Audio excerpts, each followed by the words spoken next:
तारीख थी 10 नवंबर 2025। ठीक शाम के 6:52 पे दिल्ली के लाल किला पे एक Hyundai i20 कार ब्लास्ट हो जाती है।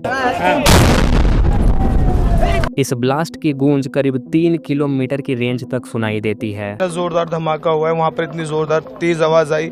ये ब्लास्ट इतना ज़्यादा शक्तिशाली था कि इसमें करीब 13 लोगों की ऑन द स्पॉट डेथ हो गई और करीब 24 से भी ज़्यादा लोग घायल हो गए। कम 30-40 लोगों के ऑन द स्पॉट एक्सपायर हुए हैं यहाँ।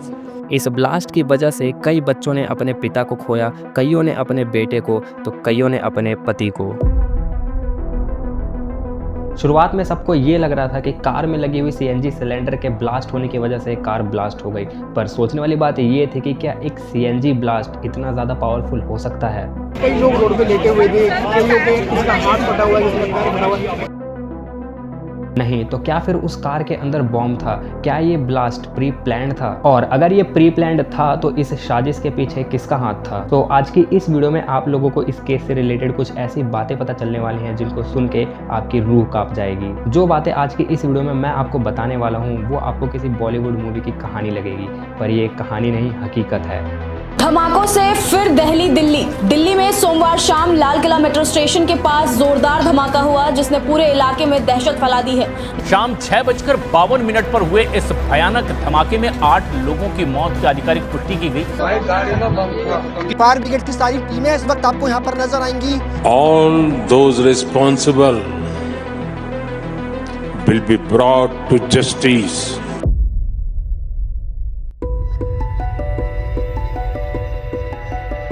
10 नवंबर 2025 को सुबह 8 बजे एक Hyundai i20 जिसका नंबर होता है HR26C7675 वो बदरपुर टोल से दिल्ली के अंदर एंटर करती है। इससे पहले ये कार कई दिनों से फरीदाबाद के अंदर थी और इस कार की भी अपनी एक अलग ही कहानी है जिसकी बात हम आगे वीडियो में करने वाले हैं। पर अभी बात करते हैं कि आखिर 10 नवंबर को हुआ क्या था। तो सुबह 8 बजे के करीब ये कार दिल्ली में एंटर करती है और 8 बजे से लेकर 2 बजे तक ये कार दिल्ली के अलग अलग जगहों पे चक्कर काटती है। रिपोर्ट्स के अकॉर्डिंग करीब 2 बजे इस कार को कन्नाट प्लेस के पास देखा गया था एंड देन 3 बजे से लेकर शाम के 6:30 बजे तक ये कार चांदनी चौक के सुनहरी मस्जिद के पार्किंग लॉट में रहती है।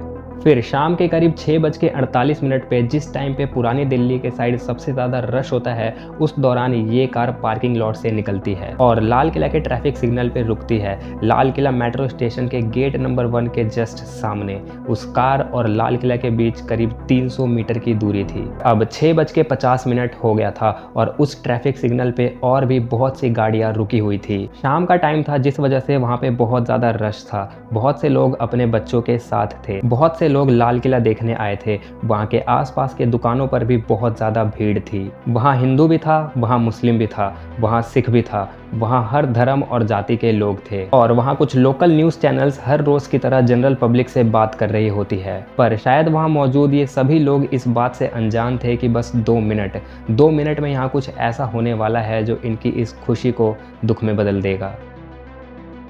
अब 6:51 और 55 सेकंड्स हो रहे हैं।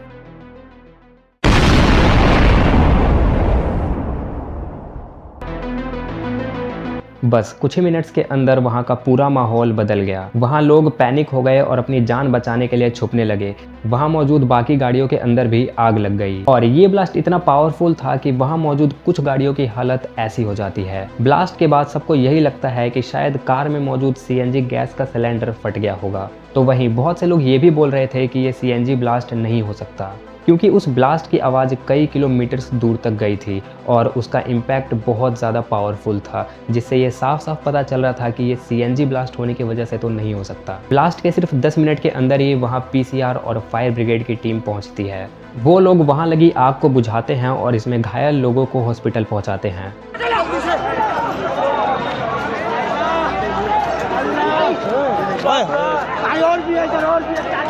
अब तक सब लोग कंफ्यूज थे, क्या ये एक्सीडेंट था या प्लान्ड बॉम्ब ब्लास्ट। पर ये कंफ्यूजन दूर हुई जब रात के 8:15 के करीब वहाँ नेशनल इन्वेस्टिगेशन एजेंसी NIA और नेशनल सिक्योरिटी गार्ड NSG की टीम पहुँचती है। इनका इस केस में इन्वॉल्वमेंट ये साफ साफ दिखा रहा था कि ज़रूर इस ब्लास्ट के पीछे कोई टेरर इन्वॉल्वमेंट थी और शायद अब लोगों का शक सच में बदलने वाला था क्योंकि इसके बाद कुछ ऐसे खुलासे हुए जो भारत के लोगों को अंदर से हिला देगी। ब्लास्ट के शुरुआती टाइम में ऐसा लग रहा था कि कार में मौजूद सीएनजी सिलेंडर के ब्लास्ट होने की वजह से ये सब हुआ है और लोग बहुत सारी स्पेकुलेशंस कर रहे थे। बट देन जब वहाँ एनआईए और एनएसजी की टीम पहुँचती है तब लोगों ने इसे एक टेरर अटैक बोलना शुरू कर दिया। और आज इस ब्लास्ट को हुए 10 दिन से ज़्यादा हो चुके हैं और अब तक ये चीज़ तो कंफर्म है कि ये एक प्लान्ड टेरर अटैक था। इस ब्लास्ट के पीछे बहुत सारे लोगों का नाम आया है। कुछ लोगों की तस्वीरें तुम्हें स्क्रीन पे भी दिख रही होंगी। शॉकिंग चीज़ तो ये है कि इसमें जितने भी लोगों का नाम आया है वो सभी इंडियन ओरिजिन से बिलोंग करते हैं और ये सभी लोग हाईली एजुकेटेड लोग हैं। इनमें से कोई डॉक्टर है तो कोई प्रोफेसर और इन लोगों का इंडिया के अलग अलग जगहों पर ब्लास्ट करने का प्लान था, जिसकी तैयारी ये बहुत महीने या बहुत सालों से कर रहे थे हमारे ही देश में रह के।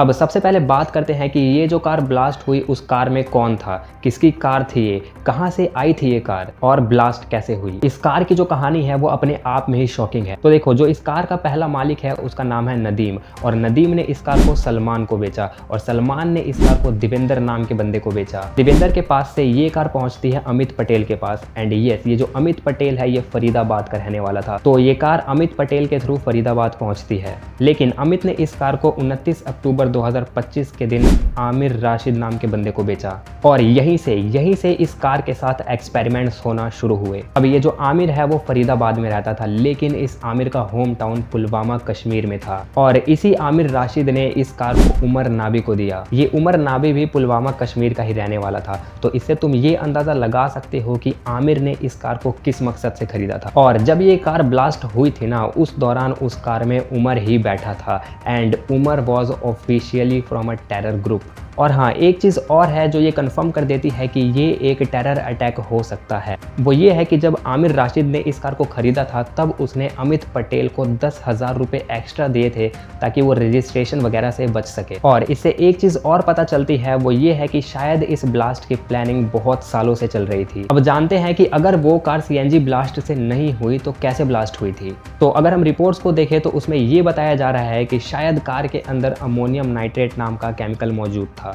और वैसे तो अमोनियम नाइट्रेट फर्टिलाइजर्स वगैरह बनाने के काम आता है, लेकिन शायद उसका ही यूज़ करके इस ब्लास्ट को अंजाम दिया गया होगा। बट यस, अमोनियम नाइट्रेट को ब्लास्ट करने के लिए फ्यूल ऑयल की ज़रूरत पड़ती है और बिना इग्नाइट करे ये अपने आप ब्लास्ट नहीं हो सकती है। पर इन्वेस्टिगेशन एजेंसीज का कहना है कि ये जो ब्लास्ट है ये कहीं और होने वाला था, लेकिन जल्दबाजी के चक्कर में इसे लाल किला पे ही इग्नाइट कर दिया गया। और अगर ये ब्लास्ट अपने प्लान के अकॉर्डिंग होता तो ये और भी बहुत सारे लोगों की जान ले सकता था।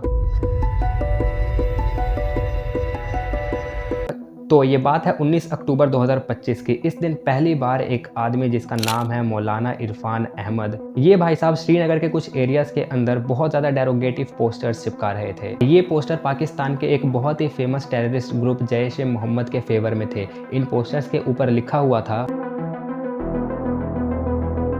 अब 19 अक्टूबर को जम्मू एंड कश्मीर पुलिस की नज़र पड़ती है इन पोस्टर्स के ऊपर और वो बिना देर किए यूएपीए के अंडर एफआईआर लॉन्च करते हैं और कार्रवाई शुरू कर देते हैं। एंड कुछ ही दिनों के अंदर कश्मीर पुलिस ने इरफान को धर लिया और जब इरफान की थोड़ी कुटाई हुई तो उसने 2 लोगों का नाम लिया, डॉक्टर आदिल अहमद और डॉक्टर मुजम्मिल शकील।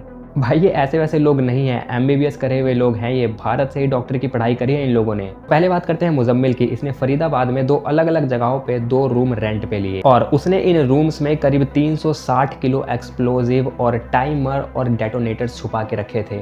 और मेरे को एक चीज़ समझ नहीं आ रही कि जिस बंदे ने इसको रूम रेंट पे दिया उसने कभी ये नहीं सोचा कि जब ये बंदा इन रूम्स में रहने आ ही नहीं रहा है तो इन रूम्स का वो कर क्या रहा है। और शायद सोचा भी होगा तो उसने ये इग्नोर कर दिया होगा क्योंकि उसे तो रूम रेंट मिल रहा है ना। और यही इंडिया है यार, यहाँ पे सबको पैसों की पड़ी है। इसीलिए हमारे यहाँ पे अंग्रेज आए थे और आज हमने अपने ही देश के अंदर आतंकवादी पाल रखे हैं। एनीवेज 9 अक्टूबर 2025 को पुलिस उन दोनों रूम्स पे रेड मारती है और तब जाके उन्हें ये सारा सामान मिलता है। happened on the JEM module, the Jaish-e-Mohammed module.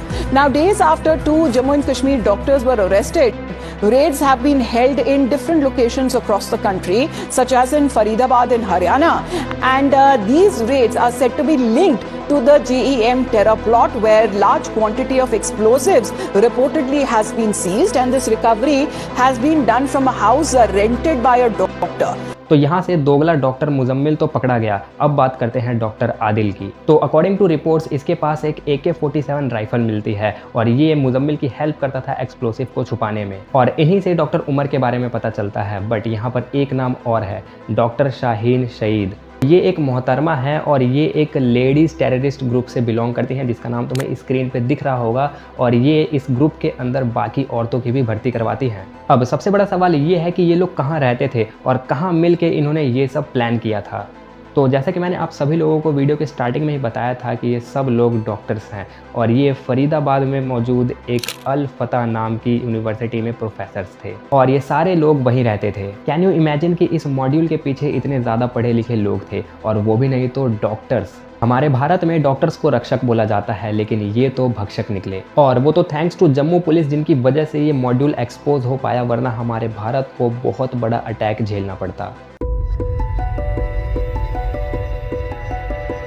देखो, अभी हमने बात किया कि ये जो ब्लास्ट था वो इंटेंशनली नहीं था, ये एक पैनिक में लिया गया डिसीजन था जो कि उमर ने लिया था, क्योंकि 9 नवंबर को इनका इतना बड़ा मॉड्यूल एक्सपोज हुआ था और 10 नवंबर को उमर अपने साथ थोड़ा बहुत अमोनियम नाइट्रेट लेके दिल्ली भाग आया था। पर इस ब्लास्ट की प्राइम लोकेशन कोई दूसरी होने वाली थी और शायद लोकेशन डिसाइड ही नहीं हो पाई थी, क्योंकि सभी लोग तो पकड़े गए थे, बस ये उमर ही भागा हुआ था। और इसने जो दिल्ली में जगह जगह पे गाड़ियाँ घुमाई वो शायद इसलिए क्योंकि वो एक क्राउडेड एरिया ढूंढ रहा होगा जहाँ पे बहुत सारे लोग हों और ज़्यादा से ज़्यादा जाने जा सकें। एंड एट द एंड जब उसे कोई ऐसी जगह नहीं मिली तो वो लाल किला पे चला गया, ताकि वो ये इस्टेब्लिश कर पाए कि हमने तुम्हारे घर में घुसकर ही तुम्हारे सामने ही ब्लास्ट कर दिया। पर इनका प्लान बहुत ही ज़्यादा खौफनाक था, क्योंकि अगर हम रिपोर्ट्स की माने तो 3 टन एक्सप्लोजिव, सीरियसली ये बहुत ज़्यादा होता है। ये इतना ज़्यादा है कि ये पूरे फरीदाबाद को ख़त्म कर सकता है। और सबसे ज़्यादा खौफनाक चीज़ तो ये है कि ये लोग हमारे ही देश में, हमारे ही बीच रह के ये सारी चीज़ें प्लान कर रहे थे। और इस ब्लास्ट के थ्रू इनका मेन टारगेट था इंडिया में डोमेस्टिक वायलेंस कराना,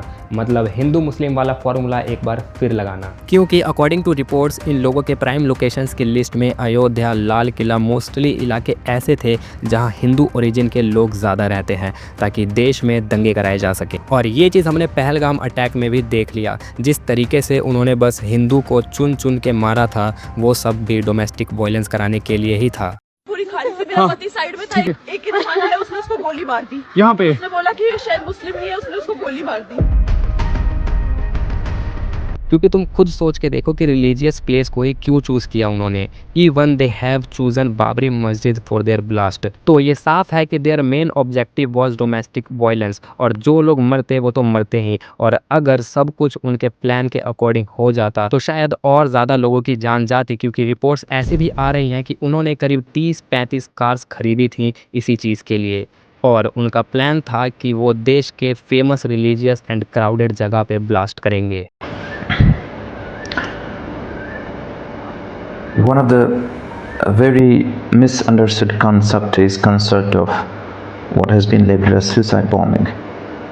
It is martyrdom operations, and it is being known in Islam. There are multiple contraindications. There are multiple arguments that have been brought against it. Martyrdom operations. When a person presumes that he is going for sure die at a particular place at a particular time, he goes against the presumption that a particular is going to die in a particular situation. It's not, we don't have